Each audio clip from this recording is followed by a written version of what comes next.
ఈ వీడియోలో చిక్కుడుగాయ అయితే ఒక మంచి రెసిపీ మీకు చూపించేస్తాను. నాలాగా చిక్కుడుగాయ అంటే ఇష్టం లేని వాళ్ళు ఇలా ఒక్కసారి ట్రై చేయండి, డెఫినెట్గా నచ్చుతుంది. అంత టేస్టీగా ఉంటుంది. రైస్లోకే కాదు చపాతీలకు కూడా చాలా చాలా బాగుంటుంది. నేను కూడా చిక్కుడుగాయని అస్సలు తినేదాన్ని కాదండి, ఇలా ఒకసారి ట్రై చేశాను. అప్పటి నుంచి నా ఫేవరెట్ అయిపోయింది. మీరు కూడా ఒకసారి ట్రై చేయండి, మీకు డెఫినెట్గా నచ్చుతుంది. అలానే నా ఛానల్ని ఫస్ట్ టైం చూస్తుంటే ప్లీజ్ సబ్స్క్రైబ్ చేసుకోండి. ముందుగా అయితే చిక్కుడుగాయని ఈ సైజులో అయితే మనం కట్ చేసి పెట్టుకోవాలి. ఇదైతే మా ఇంట్లోటివే అండి, ఇంట్లో పండినట్టువే. చూసారు కదా ఎంత ఫ్రెష్గా ఉన్నాయో. ఇలా ఈ సైజులో అయితే చిన్న చిన్న ముక్కలుగా కట్ చేసి పెట్టుకొని ఒక 10 నిమిషాలు ఉప్పు వాటర్లు అయితే వేయండి, ఏమైనా బ్యాక్టీరియా ఉంటే చనిపోతాయి. అయితే ఈ కర్రీలోకి మనం మసాలా అయితే ప్రిపేర్ చేసుకుందాము. దానికోసం అయితే స్టవ్ పైన ప్యాన్ పెట్టి కొన్ని శనగగింజలు అయితే తీసుకోండి. నేనైతే ఒక పర్సన్ కోసమే చేస్తున్నాను కాబట్టి తక్కువగా తీసుకుంటున్నాను. మీరు కర్రీ క్వాంటిటీని బట్టి తీసుకోండి. ఈ శనగగింజలు అనేది కొద్దిగా ద్వారగా వేగిన తర్వాత ఇందులోకి 1 టేబుల్ స్పూన్ ధనియాలు, 1 టేబుల్ స్పూన్ జీలకర్ర, 4-5 లవంగాలు, అలానే ఒక చిన్న దాల్చిన చెక్క కూడా వేసుకుంటున్నాను.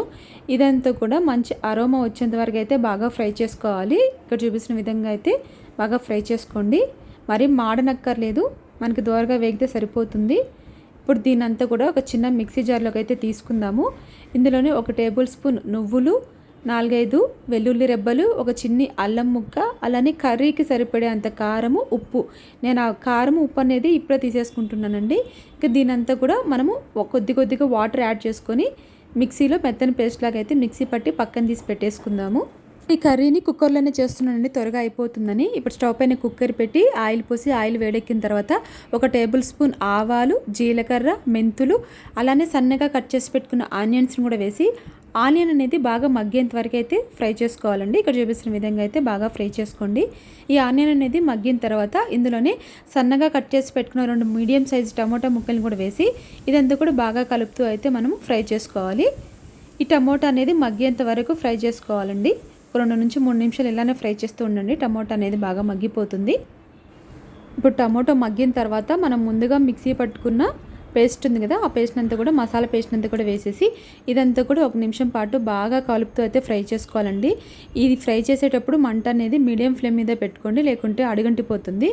ఈ విధంగా అయితే బాగా కలుపుతూ అయితే ఫ్రై చేసుకొని ఈ మసాలా అనేది పచ్చివాసన పోయి ఆయిల్ పైకి తేలేంత వరకు అయితే ఈ కర్రీ అనేది మనకి బాగా కుక్ అవ్వాలి.